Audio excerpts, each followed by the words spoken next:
जौनपुर के गांव में संजय नाम का एक अमीर व्यापारी रहता था, जो बहुत ही दयालु था। एक दिन उसके घर एक साधु आए, जिसकी संजय ने बहुत सेवा की। बेटा, मैंने सुना था तुम बहुत दयालु हो, आज खुद देख लिया। तुम्हारे बच्चे भी तुम्हारी तरह दिल के साफ है। मैं जंगल जा रहा हूँ, भगवान की साधना करने लौटते समय तुमसे दोबारा अवश्य मिलूंगा। जी बिल्कुल, आप जब चाहें हमें अपनी सेवा का अवसर से। एक दिन शाम के समय खाना खाने के बाद संजय टहलने के लिए गोमती नदी की तरफ चला गया। तभी उसकी नजर झाड़ियों में पड़े चिराग पर पड़ी। अरे ये क्या, लगता है कोई बड़ा आदमी लोटा की जगह इतना अच्छा चिराग लेकर यहाँ हगने आया था। भूल कर चला गया, उठाकर देखता हूँ। ये तो बहुत ही सुंदर है, धूल साफ कर देता हूँ।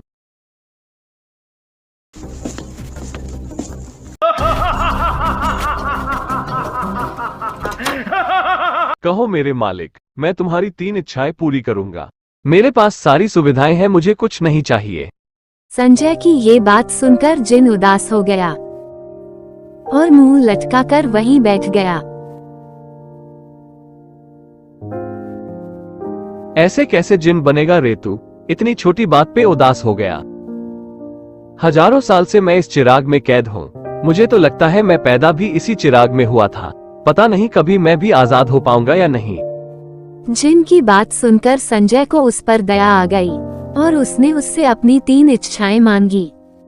ठीक है, मेरी पहली इच्छा है कि तुम आजाद हो जाओ, और मेरी दूसरी इच्छा है कि तीसरी इच्छा तुम मांग लो अपने लिए।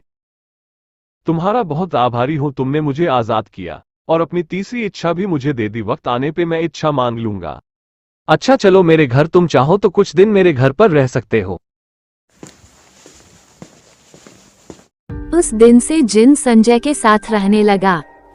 संजय के बच्चों के साथ जिन घुल मिल गया। उसे बच्चों से इतना लगाव हो गया कि वो उन्हें छोड़कर जाना नहीं चाहता था। जिन की आदत अभी भी वही थी, वो दिन भर कहीं भी रहे, रात को चिराग में ही जाकर सोता था। मैं मेरी पत्नी के साथ बाहर जा रहा हूँ, तुम हमारे पीछे बच्चों का ध्यान रखना। लेकिन जिन तो जिन था, उसने सोचा क्यों ना मैं तीसरी इच्छा में इन बच्चों को मांग लूं। चाहे कुछ भी हो, मैं इन बच्चों से कभी दूर रहने की सोच भी नहीं सकता। संजय ने मुझे अपनी तीसरी इच्छा दे दी थी, आज मैं मांग ही लेता हूँ। मेरी तीसरी इच्छा ये है कि ये बच्चे अपने माँ बाप को भूलकर मुझे ही अपना पिता समझे। शाम को संजय जैसे ही घर आके बच्चों से मिलता, बच्चे उसे पहचान ही नहीं पाते हैं। कैसे हो बच्चों, तुमने हमारे पीछे शरारत तो नहीं की? कौन है ये भैया? बोल तो ऐसे रही है जैसे हमारी अम्मा हो। क्या बदतमीजी है ये, आए अपने माँ बाप से ऐसे बात करते हैं। अरे ओ संजय, बच्चों को डांटने से पहले बाप से बात कर। जाओ बच्चों, तुम दोनों बाहर खेलो। देख भाई संजय, तुमने मुझे अपनी तीसरी इच्छा दे दी थी, तो मैंने उस इच्छा में तुम्हारे बच्चों को मांग लिया। अब वो तुम्हें नहीं पहचानते। अगर इज्जत से यहाँ रहना है तो तुम भी बच्चों से दूर रहना। देखा लापरवाही का नतीजा। बार बार बोल रही थी इसे घर में मत रखो, लेकिन नहीं, बड़े भूत वश में करने वाले बाबा बन रहे थे। दुष्ट, मैंने तुझ पे तरस खा के आजाद किया, अपने परिवार के सदस्य की तरह समझा, और तूने जिस थाली में खाया उसी में उल्टी कर दिया। हरामखोर, अभी भगाता हूं तुझे धक्के मारकर।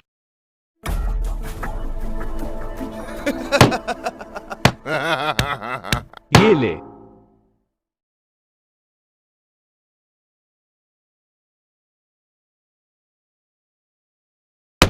जिन ने संजय और उसकी पत्नी को घर से निकाल दिया। अब ना उनके पास घर था ना पैसे। यहाँ वहाँ के धक्के खाते दिन गुजर रहे थे और बच्चों की याद में रोते रहते। सुनो जी, हमारे घर जो साधु आए थे, वो जंगल में भगवान की साधना करने गए हैं। क्यों ना आप उनसे मिलकर बच्चों को उस दुष्ट जिन से छुड़ाने का उपाय पूछो। हाँ, तुम ठीक कहती हो, मैं आज ही जाके मिलता हूँ उनसे। साधु से मिलने संजय जंगल की तरफ चल दिया। तभी उसे साधु एक पेड़ के नीचे ध्यान में मग्न दिखे। पास जाकर संजय उन्हें सारी बात बताता है। बेटा, तुम बड़े भोले हो जो उसे आजाद कर दिया। अगर वो जिन इतना ही अच्छा होता तो कोई उसे उस चिराग में कैद क्यों करता। ये लो, रात में सोने के लिए जब वो जिन चिराग के अंदर जाए, ये जल उस चिराग पर डाल देना। वो जिन फिर से उस चिराग में कैद हो जाएगा। अच्छा, पर उसने बच्चों को अपने वश में कर लिया है, उन्हें उस सम्मोहन से बाहर कैसे निकालूं? अरे बेटा, जब वो जिन फिर से कैद हो जाएगा तो चिराग रगड़कर अपनी इच्छा में बच्चों को मांग लेना। साधु से जल लेकर संजय अपने बच्चों को छुड़ाने चल दिया और अपनी पत्नी के साथ घर के बाहर छिपकर जिन की चिराग में जाकर सोने का इंतजार करने लगा। बच्चों चलो, बहुत रात हो गई है, सोना नहीं है क्या? आप जाओ, हम अभी सो जाएंगे। ठीक है, जल्दी जाके सो जाओ, मैं भी चलता हूँ। आज मौसम बहुत अच्छा है, सोने में तो मजा आ जाएगा। गया गया जिन गया चिराग में। अरे धीरे बोलो, देख रहा हूँ मेरे पास भी आंखें हैं। अंदर चलो।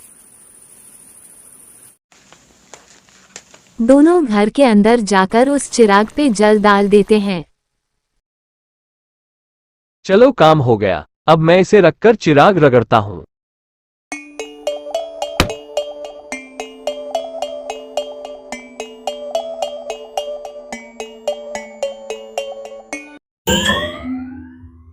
अरे ये क्या, जिन तो निकला ही नहीं। कर लिया अपने मन का, हो गई तसल्ली। तुम एकदम नल्ला आदमी हो, एक बार चिराग घिसकर गुड़ गोबर कर चुके हो, अब क्या बार बार तुम्हारी इच्छा ही पूरी करता रहेगा ये चिराग? इधर लाओ, मैं रगड़ती हूँ ये चिराग।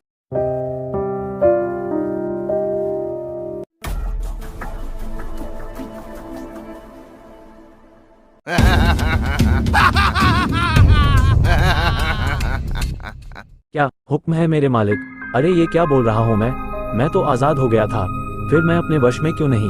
अब तुम आजाद नहीं हो, वापस इस चिराग में कैद हो गए तुम। चलो जी, तुम अपनी तीनों इच्छा मांगो। रुको, मुझसे गलती हो गई, माफ कर दो मुझे। अपने बच्चों को और अपने घर को वापस ले लो, बस मुझे आजाद कर देना। ठीक है, आजाद कर दूंगी। मेरी पहली इच्छा है कि हमें हमारे बच्चे वापस मिल जाएं। मेरी दूसरी इच्छा है ये जिन इस चिराग के अंदर हमेशा के लिए कैद हो जाए। मेरी तीसरी और आखिरी इच्छा है कि कोई भी इस चिराग को कितना भी रगे, जिन बाहर ना निकले। संजय की पत्नी के ऐसा बोलते ही जिन चिराग में हमेशा के लिए कैद हो जाता है। चलो इसे बाहर मैदान में दबा देते हैं, किसी को मिलेगा भी नहीं, और मिल भी गया तो कोई फर्क नहीं पड़ता, अब जिन बाहर निकल भी नहीं पाएगा। दोनों रात में ही जाकर उस चिराग को जंगल में गाड़ देते हैं। तुमने तो कहा था तुम उस जिन को आजाद कर दोगी। झूठ कहा था मैंने। अरे वाह, उससे बड़ी जिन तो तुम ही हो। जैसे ही दोनों घर पहुंचते हैं, सुबह हो चुकी होती है।